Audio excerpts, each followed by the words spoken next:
Yan guys, tayo po ay pupunta po sa Binulasan. At tayo po ay magagawa po ng tabing po sa ating pong cottage. Bali po, ang punta po kami din ni Papa ay napakaulan Yung aking nga pong camera ay nababasa.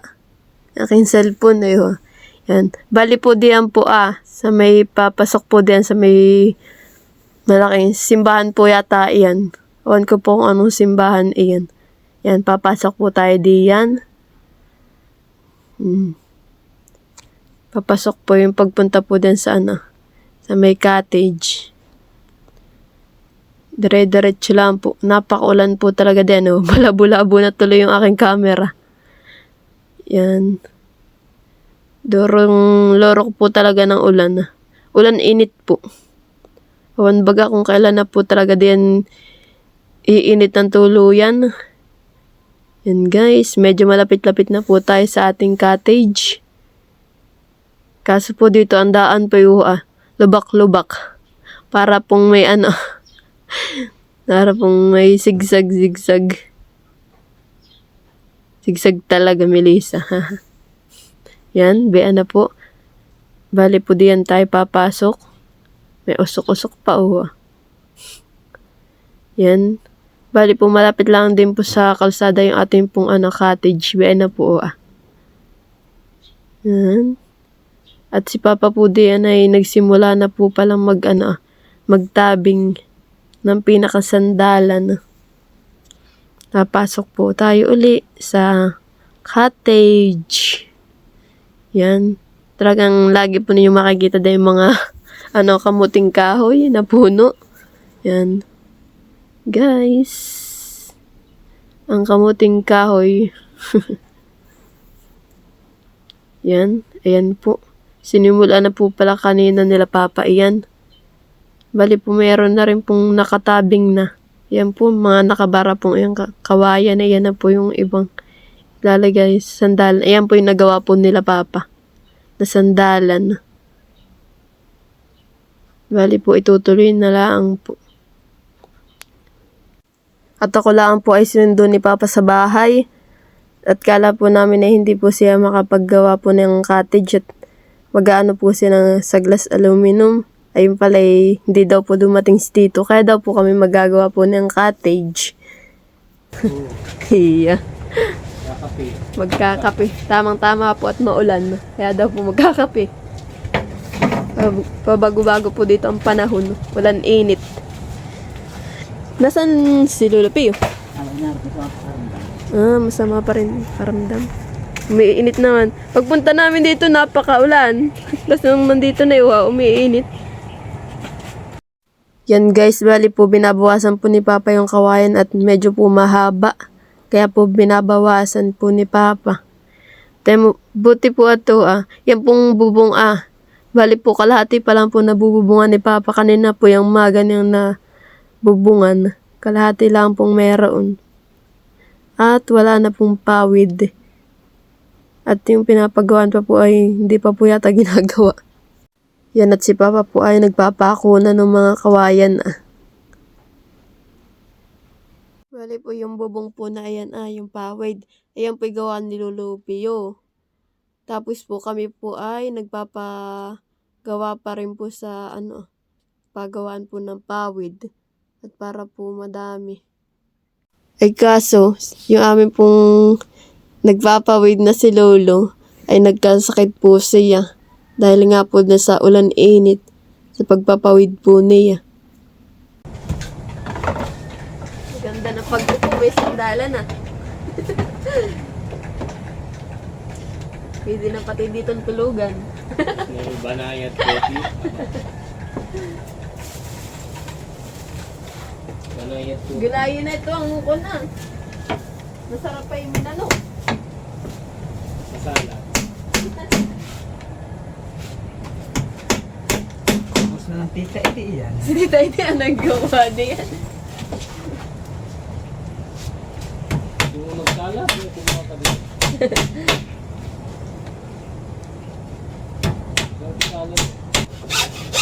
Megit yung mga saging na hindi ninanakawan at may lagi na dito may taoy.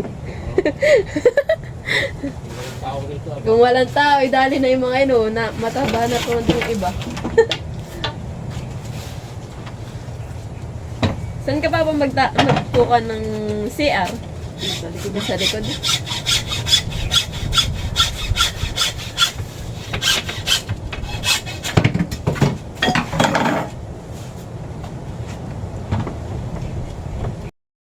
Yun guys, dito naman po sa may kabilang sita. Napapakuan po nila pa nung kawayan.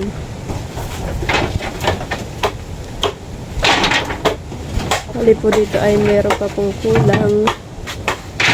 Ay nagbabakbak pa po si Kuya Jeff.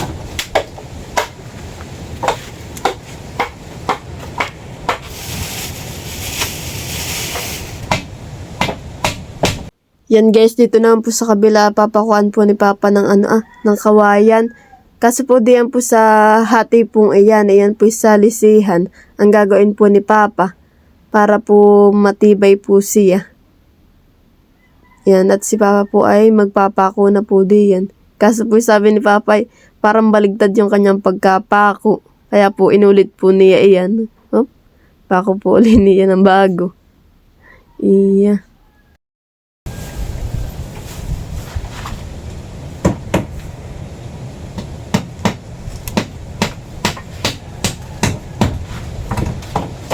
Sa alisihan ay. Hapon.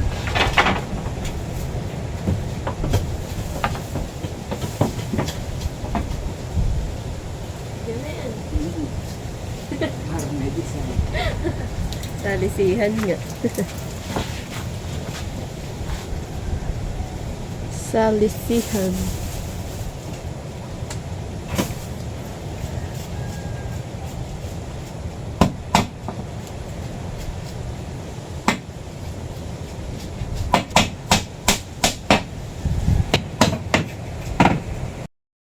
Yan, ganyan po yung salisihan po na ginagawa ni Papa. Kaso po ay maliwag pag pagpapako. Hindi kagaya po doon sa kabila At mabilis lang pong matapos ay diyan po yung salisihan.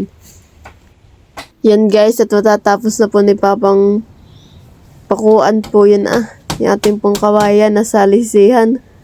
Natagalan din po si Papa diyan pagpapako. Yan na to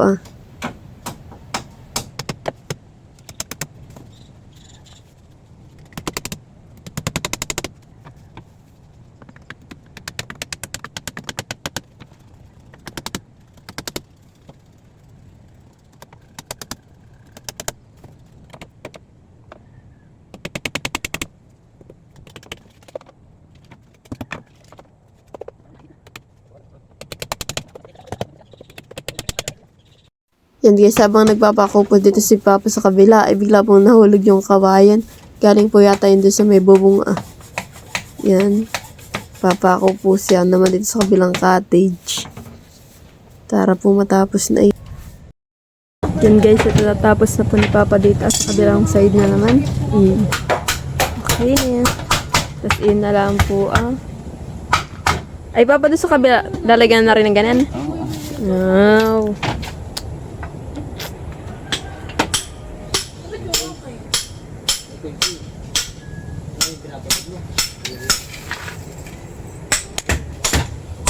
Yan na tayo po, may bisita na dito. Magre-rent na daw po siya. Oo, nalawak. Baka dito tapon ng ano yan. Iya. Ganda nga dito.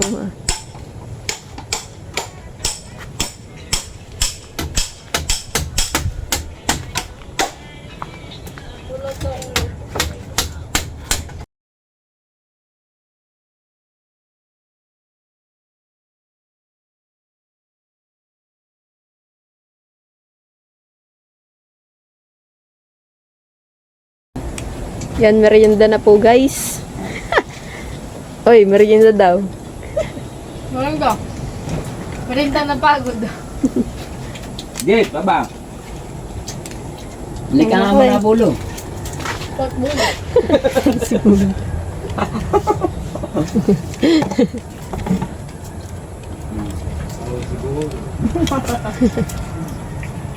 Na, baso. Ano, ipasok kita. Hugasan niyo. Maganda ng basa eh. Yung pangatlo sa Ay, bubon. tupperware.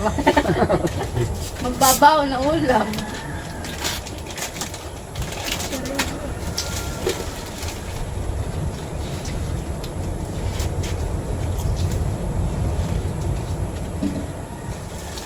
Nagutom na naman. Ako nang hina. Ako pang nagugutom. Bumili ng Jollibee, nagugutom daw. Ay, ikaw. Bumili ka. Abot pa, umorder ka na. Kaya nga pinakain. Pagyaman ko na, nilibre kita. Ay, ay. Hindi pa ako mayaman.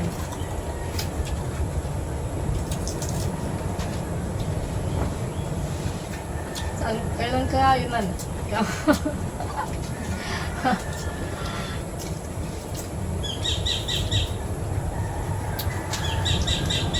Parang ulan.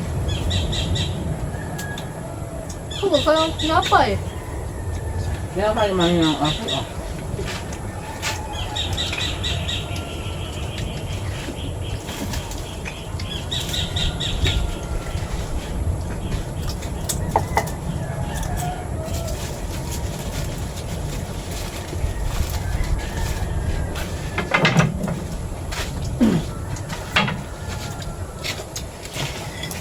Yan guys, bali po day 5 na po na ang paggagawa po ng cottage. Yan guys. Napakaganda na po. Bubong na lang po ang kulang. Maganda po ang sandalan. Yeah. Pero meron pa pong kulang na kaunti. Yan. Sobrang ganda na guys. Nakaka-excite na talaga yung matapos. Kaya mga bebe, uwi na kayo. Yan, dito na sa kabila, Yun pa, malaki pang, wala pang kawayan. Yan.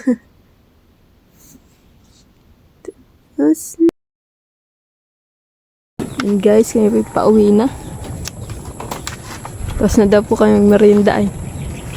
Makamarinig Sabi ni ko lang ang kape, binagyan mo na yung sasabihin. Yan guys, kami po ay naglalakad na pa uwi po sa bahay. Dahil po nakita po ni Papa si Latita Adjaw, hinatid na po sa Ingas. Kaya po kami naglalakad kahit po kainitan. Exercise! Nagpainit. Thank you for watching. Like, comment, and share.